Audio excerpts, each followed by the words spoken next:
You know, it's wonderful to talk to somebody and they're telling you something and you think, that doesn't sound just right to me. Have you been there? I have. And so what you do when they pause, you say, are you certain about that?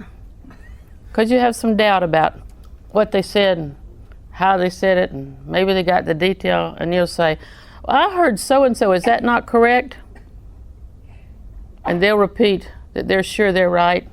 See, they're certain. And you're fairly certain that they got it all wrong. You been there? You can't afford to get the gospel wrong. Amen. You're right. It only works if you know the truth. You shall know the truth, and truth shall set you free. If you want to be free of disease, free of sin, free in any endeavor, you've got to know the truth, and you've got to function in the truth. You've got to meditate in the Word and read the Word to do what works for you so that you can be absolutely certain. Now, he's going to tell the story of Zacharias and Elizabeth. And we'll not read the whole chapter. Verse 6, they were both righteous before God, walking in all the commandments and ordinances of the Lord, blameless. In other words, they were irreproachable. They were students of the law. Now keep that thought because it's important.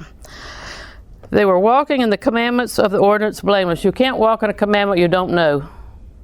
That makes them students. Zacharias was a priest. The priests draw lots, and one of them goes to draw incense, and it's usually something that only comes to you once a year. And it happens. See, God has a plan. He works out His plan. He's certain of His plan. Forever, O Lord, thy word is settled. The word is settled. The promises of God are settled. What God said is going to come to pass. I have to come to a point where I know God and I'm certain about what He's said. I know in whom I have believed, and I can come into agreement with God. See, now they were blameless, so they were doing everything they knew to do, and they knew a lot. You can't be blameless if you don't know a lot. Right? And they had no child for them because Elizabeth was barren.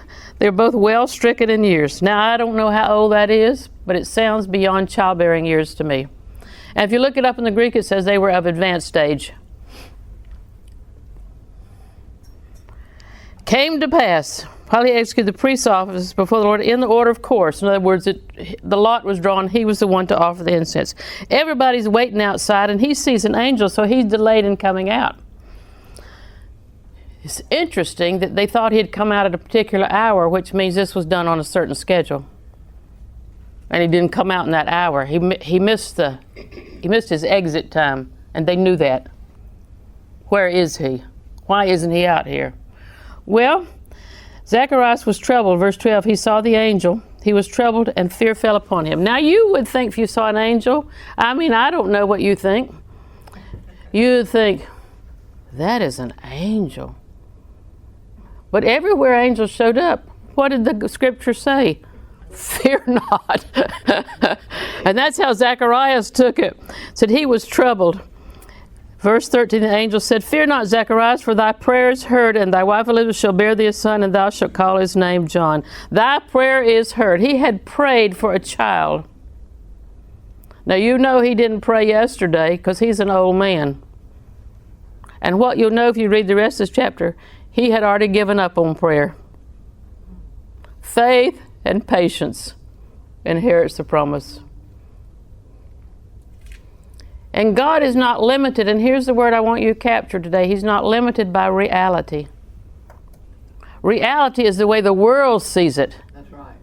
What you see and what you hear and how you feel. It's how the world functions. God is not limited by reality. He's a spirit being who can do all things.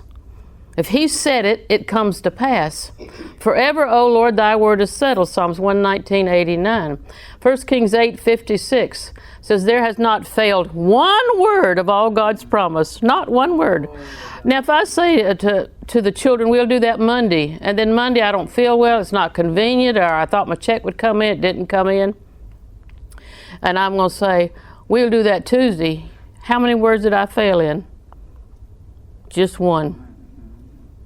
I learned years ago not to hem myself in, because every single word you say, you are like God. You are made in God's image, and every single word you say has to come to pass like you said it. Is that amazing?